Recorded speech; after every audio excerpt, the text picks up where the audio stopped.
Pemirsa, jangan lupa subscribe channel YouTube Official UTV, like dan bunyikan lonceng notifikasi Anda.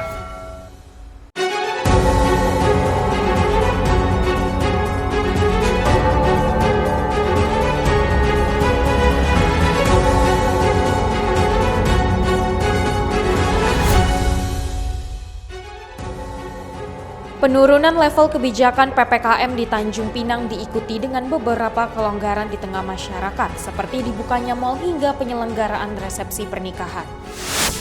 Nelayan Pulau Bakung Kabupaten Lingga yang hilang terjatuh ke laut ditemukan dengan kondisi meninggal dunia. Pengendara nekat menerobos penutupan jalan utama di Simpang Lampu Merah Melayu Kota Piring Tanjung Pinang, bahkan beberapa pengendara lain memilih balik arah karena jalan tersebut ditutup. Halo pemirsa, kita berjumpa dalam program Yunus. Program ini memberikan informasi bermakna kepada Anda mengenai sejumlah peristiwa menarik di tanah air. Bersama saya, Yoli Andini, dan inilah Yunus lengkapnya. Pemirsa, Deddy Corbuzier mengumumkan dirinya akan berhenti dari dunia media sosial, termasuk dari podcast dan WhatsApp. Tapi delik hukumnya apa? Ada nggak? Unggahan dari akun Instagram Master Deddy Corbuzier cukup mengejutkan pengikutnya Selasa 10 Juli. Deddy menyatakan niatnya untuk mundur dari media sosial karena beberapa alasan. Salah satunya diduga karena protes kepada pihak berwajib yang menangkap Dinar Kendi yang mengajukan protes soal pemberlakuan PPKM. Diberitakan sebelumnya, Deddy Corbuzier berkomentar soal kasus Dinar Kendi usai mengenakan bikini di tempat umum. Deddy menilai aksi tersebut tidak menimbulkan kerusuhan dan sebagai bentuk protes kebijakan perpanjangan PPKM. Channel YouTube Deddy saat ini memiliki 15,3 juta subscriber dan kerap mendapatkan jutaan penonton yang menjadikannya sebagai YouTuber berpenghasilan tinggi di Indonesia. Berdasarkan data dari Social Blade, Deddy Corbuzier memiliki keuntungan melimpah setiap bulannya dari YouTube, yakni antara 400 juta hingga 6, miliar rupiah per bulannya. Kafabihi, UTV mengabarkan. Penurunan level kebijakan PPKM di Kota Tanjung Pinang diikuti dengan beberapa kelonggaran di tengah masyarakat, seperti dibukanya mal hingga penyelenggaraan resepsi pernikahan.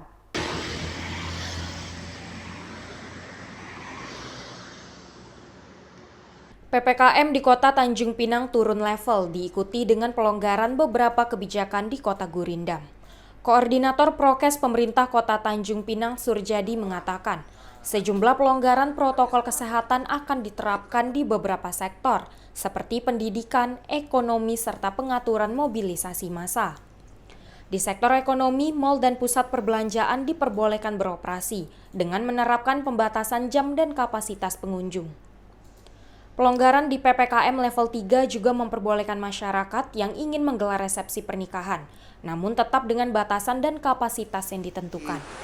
Level 3 membolehkan proses belajar mengajar tatap muka yang terbatas ya, baik. Jadi ada perpaduan antara daring dan luring untuk dunia pendidikan. Kemudian ada beberapa kegiatan-kegiatan usaha yang sudah bisa operasional, seperti mall kan. Mall sudah boleh dengan jam waktu operasional dan kapasitas pembatasan dan protokol kesehatan yang ketat. Kemudian beberapa kegiatan misalnya resepsi pernikahan ya, yang di level 4 dan darurat kemarin tidak boleh ya. Sekarang sudah boleh dengan maksimal 25% dari kapasitas dan tetap mengantongi izin ya dari Satgas. Salah seorang warga Tanjung Pinang, Saripudin, merasa bersyukur atas turunnya level PPKM di Tanjung Pinang. Ia yang kesehariannya mencari nafkah dari mengumpulkan barang bekas mengaku kesulitan beraktivitas saat PPKM level 4 diberlakukan. Sulitnya kalau tak punya surat vaksin nggak bisa lewat kita. Sudah punya surat vaksin baru bisa kita lewat. Sulit betul. Dari makan pun susah. Dan nah, hari ini ya mulai hari ini alhamdulillah lah Pak ya. Ini saya baru kerja. Aktivitas lagi Pak ya? Ya, aktivitas lagi. Dari Tanjung Pinang, Kepulauan Riau, Muhammad Khairuddin, UTV mengabarkan. Pemirsa, nelayan Pulau Bakung Kabupaten Lingga yang hilang terjatuh ke laut ditemukan dengan kondisi meninggal dunia.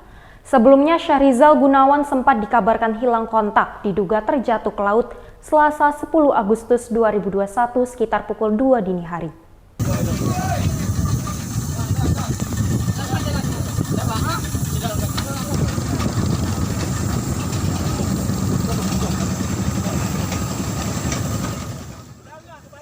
Tim gabungan pencarian dan pertolongan SAR sudah menemukan Syahrizal Gunawan berusia 42 tahun yang hilang diduga terjatuh ke laut. Pelaksana harian Kepala Kantor Basarnas Tanjung Pinang Miswandi mengatakan, penemuan korban setelah tim SAR melakukan penyisiran dan penyelaman ke dalam laut. Saat ini jenazah korban sudah dievakuasi petugas di kediamannya. Dengan ditemukan korban, maka operasi SAR di Kabupaten Lingga dinyatakan selesai. Melakukan penyelaman, dilakukan penyelaman, sekali penyelaman ternyata korban ditemukan dengan kondisi sudah meninggal.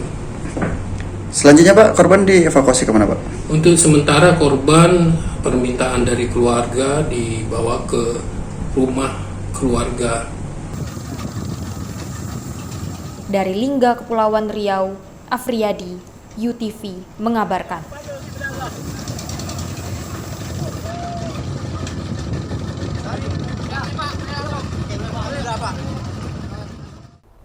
Pemirsa, pemerintah menunda rencana penghentian siaran TV analog untuk beralih ke siaran TV digital.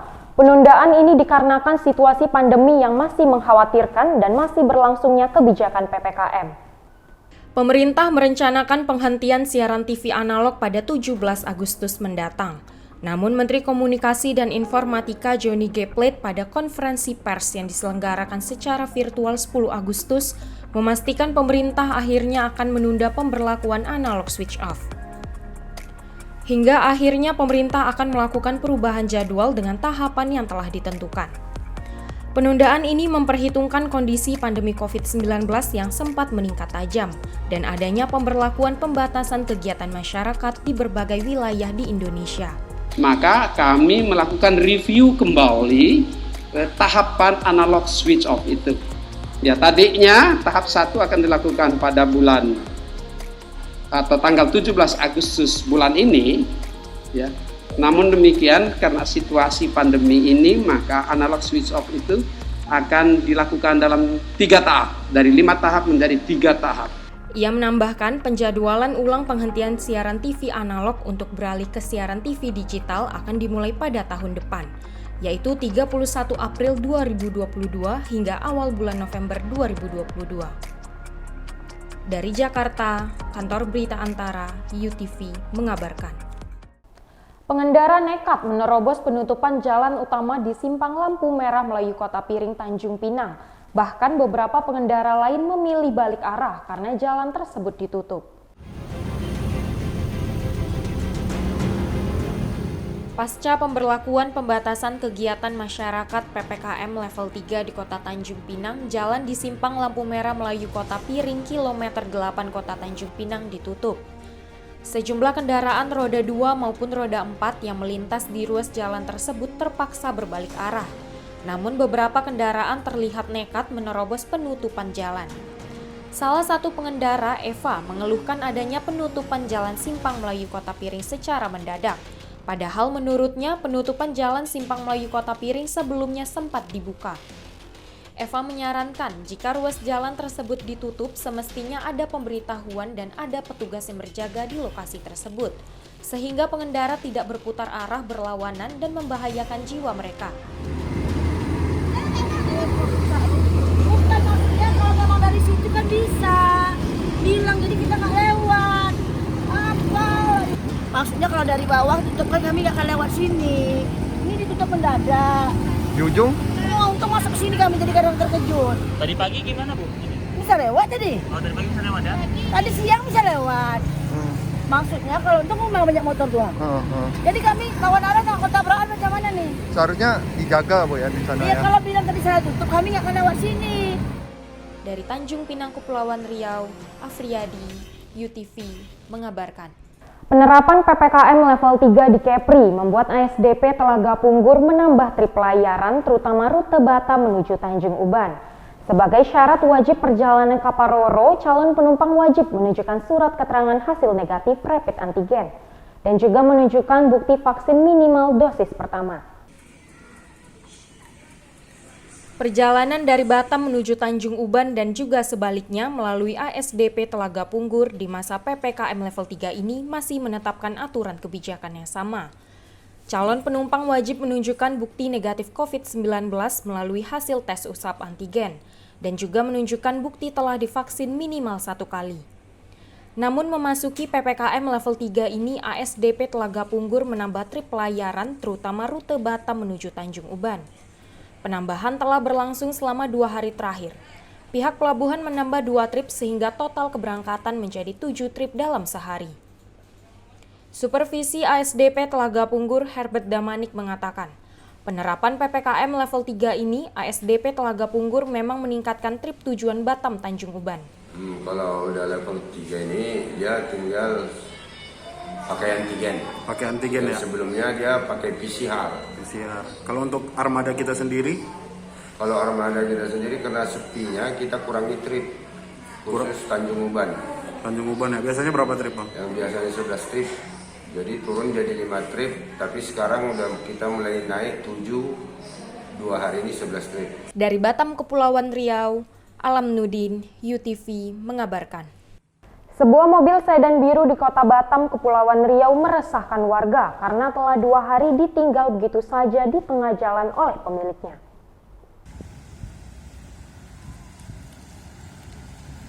Mobil bernomor polisi BP 1506ZG mengalami patah ban depan sebelah kiri, terparkir melintang di tengah jalan PMI Batam Center.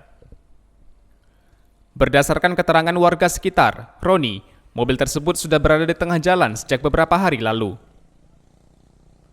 Ia mengaku tidak mengenali pemilik sedan biru tersebut. Namun dipastikan, posisi kendaraan yang terparkir begitu saja di tengah jalan telah mengganggu pengendara jalan lainnya. Ya, komplain lah orang banyak. Bapak tinggal di mana, Pak? Dekat sini, dekat. Oh, iya. Yang lewat sini kan komplain juga. Jadi mobil ya macet lah, nggak bisa lewat orang. Berarti mobilnya mogok, nggak dipinggirin ada 2 hari ya? Mogok 2 hari kau. Itu mau patah asnya emang. Dipatahkan atau emang Enggak, patah. Emang ya. patah gitu ya? Patah. Udah mau dia maju udah ngapa nggak tahu ya. Oke. Patah ya. Akibatnya kemacetan juga tak terhindarkan. Banyak pengendara yang harus belok sampai keluar jalan untuk menghindari mobil tersebut. Hal serupa juga diungkapkan pengguna jalan lainnya, Ahmad Hussein. Ia menyebut sangat terganggu dengan mogoknya mobil di tengah jalan tersebut. Bang? Ahmad Hussein, Bang. Bang Ahmad, itu mobil dari kapan tuh, Bang? 2 hari yang lalu, Bang. 2 hari yang lalu belum pindah-pindah? Belum, Bang. Abang tahu itu punya siapa, Bang? Nggak tahu, Bang. Oh, gitu ya. Jadi masyarakat terganggu lah ya, Bang? Iya, Bang. Itu berapa? Pemiliknya nggak tahu berarti, Bang ya? Nggak tahu. Masyarakat sini ada yang komplain nggak? Udah ada yang komplain belum? Ya, kalau dari kami sendiri udah merasa mengganggu lah, Bang. Dari Batam, Kepulauan Riau, Engesti Pedro, UTV mengabarkan. Pemirsa, tahun ini menjadi kali kedua rakyat Indonesia akan memperingati Hari Kemerdekaan di tengah pandemi COVID-19. Meski tak bisa dirayakan secara meriah, antusias warga pedalaman dalam menyambut HUT RI di Desa Tanjong Dalam Selatan, Kabupaten Aceh Utara tak ikut surut. Masyarakat Desa Tanjong Dalam Selatan tetap semarak bergotong royong dan mengibarkan bendera merah putih di sepanjang jalan di seluruh kecamatan. Desa Tanjong Dalam Selatan yang berada di Kecamatan Langkahan merupakan desa yang berada di Kabupaten Aceh Utara, berjarak sekitar 50 km dari pusat kota. Namun meski demikian, antusiasme warga untuk menyambut Hari Kemerdekaan tetap berkobar. Hal ini terlihat dari semangat bergotong royong warga yang membersihkan lingkungan desa, juga secara serentak mengibarkan bendera merah putih. Kepala Desa Tanjong Dalam Selatan Abdul Hanan mengatakan, warga sekitar melaksanakan gotong royong dan mengibarkan bendera merah putih untuk memeriahkan Hari Kemerdekaan Republik Indonesia. Dari pedalaman Aceh Utara ini, khususnya Kecamatan Langkahan, Kampung Tanjung Dalam Selatan, kami bersama masyarakat untuk menggerakkan gotong royong, menaikkan bendera merah putih untuk memeriahkan Hari Ulang Tahun Republik Indonesia yang ke-76. Dari Aceh Utara, Aceh, Kantor Berita Antara, UTV mengabarkan. Terima kasih telah menyaksikan informasi yang kami sajikan. Tetap saksikan Yunus selanjutnya. Salam sehat, sampai jumpa.